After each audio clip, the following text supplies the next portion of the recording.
In June 1978, searchers found Ted Weiher starved to death inside a trailer stocked with a year's worth of food.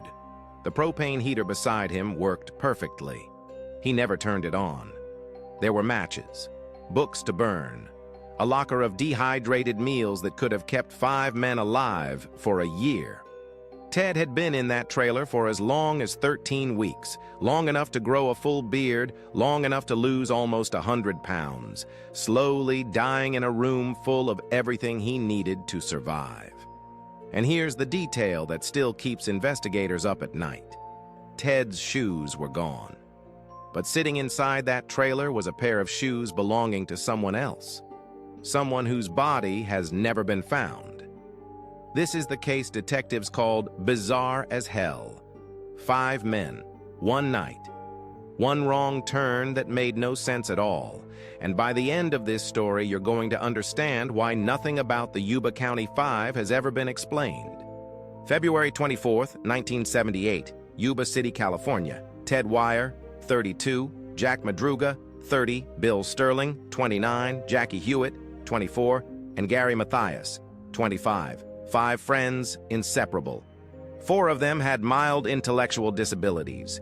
Gary had schizophrenia, but he was stable, holding a job, taking his medication. Together, they played on a basketball team called the Gateway Gators, and the next morning they had the biggest game of their lives, a Special Olympics tournament they'd been talking about for weeks. Ted had even laid out his uniform on his bed.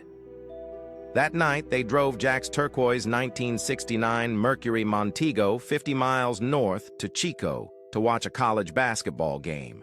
Afterward, they stopped at a corner market and bought snacks for the ride home. Hostess pies, candy bars, a quart of milk. Then they got in the car and headed south toward Yuba City. It was a straight, simple drive they'd made dozens of times, about 50 minutes. They should have been home before midnight. They never arrived, and where their car was eventually found is where this story stops making sense. 4 days later, on February 28th, a forest ranger spotted the Montego on a remote mountain road in the Plumas National Forest. Understand what that means. The men should have driven south through Flat Valley farmland.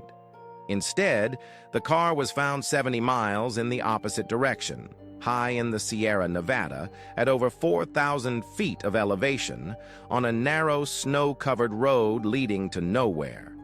And the car itself was the first impossibility. It wasn't stuck.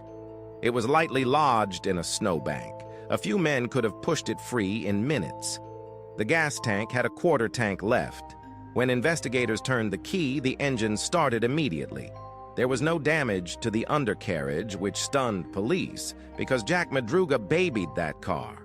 He would never have taken it up a rough mountain road in the dark. Inside, candy wrappers, the milk carton, road maps neatly folded. The windows were rolled up, the doors were unlocked, and there was one more detail. The keys were gone.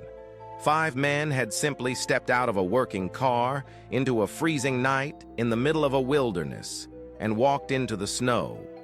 But someone saw them that night, and what he witnessed made everything worse. His name was Joseph Shans, a 55-year-old man whose car had gotten stuck on that same road that same night, just below where the Montego was found.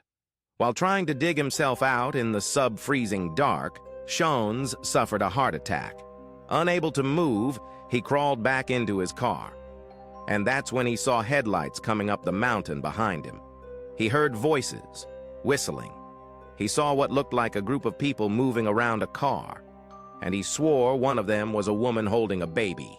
Desperate, Shans called out for help, and the moment he did, the headlights switched off. The voices went silent. No one came. Hours later, near dawn, he saw beams of flashlights sweeping through the trees. He called out again. Silence.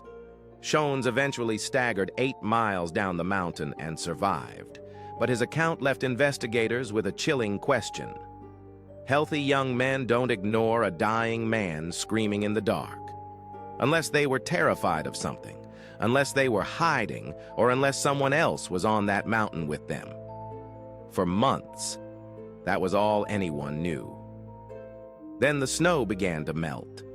June 4, 1978. A group of motorcyclists riding through the forest noticed a broken window on a Forest Service trailer, nearly 20 miles up the mountain from where the car was abandoned. 20 miles, through snow that was waist-deep in places, in street clothes and sneakers, at night. Inside, they found Ted Weiher. He was lying on a bed, wrapped in 8 white sheets like someone had tucked him in. His beard had grown out, proof he'd survived up to 13 weeks in that trailer. He had lost between 80 and 100 pounds. His feet were so badly frost-bitten they were gangrenous, which means, for much of that time, he couldn't walk. Someone had been taking care of him. Someone had opened the roughly 12 cans of military C rations found nearby, opened them without a can opener and without Ted's lighter, which sat unused. But here's what broke the investigators. In a shed steps away, a locker packed with enough food to last a year. Untouched, butane fuel, matches, a propane tank, paperback books that could have been burned for warmth. All of it untouched. Ted starved and froze to death inside a survival shelter. And on his wrist, someone had left a gold watch that didn't belong to any of the 5 men. In the days that followed, searchers found the others. Jack Madruga and Bill Sterling, scattered skeletal remains along the route between the car and the trailer taken by exposure and animals. Jackie Hewitt's remains were found by his own father, close to the trailer itself. 4 of the 5 accounted for. But Gary Mathias was never found. Not that summer. Not ever. And now, remember the shoes. Ted's shoes were missing from the trailer. In their place were Gary's leather tennis shoes, meaning at some point, Gary was alive inside that trailer and walked out wearing a dying man's shoes into the snow. The accepted theory says the men panicked, fled the car, and succumbed to hypothermia and confusion. But that theory can't explain why they drove 70 miles the wrong way with maps in the car. It can't explain why they ignored Shanz's screams. It can't explain the food locker no one opened, the heater no one lit, or the watch no one recognized. And there's a darker possibility investigators quietly considered, that the men didn't flee into those mountains, that they were led there. Ted's own mother went to her grave believing someone forced them up that road. Because 5 men don't abandon a working car unless something makes them run. More than 4 decades later, the Yuba County Five remains officially unsolved. In 2019, detectives reopened the file and tested old evidence for DNA. Nothing conclusive. Gary Mathias would be in his 70s today, and some believe he walked off that mountain and simply disappeared into another life. Others believe his remains are still up there, somewhere in the Plumas National Forest, waiting under the pine needles. But the question that haunts this case isn't where they died. It's why. Why turn off the headlights when a stranger cried for help? Why walk 20 miles past a working car? Why lie freezing next to a heater and never light it? The families believe the men weren't running from the cold. They were running from something or someone that scared them more than dying. So I'll leave it with you. Panic, tragedy, and terrible luck? Or did someone follow that Mercury up the mountain on February 24th, 1978? Drop your theory in the comments. I read every one, and if you want more cases that were never meant to be solved, you know what to do. The investigators who worked this case, they found something that led them to a completely different mystery. One that's still unsolved. Click here before it disappears, subscribe, and hit that bell.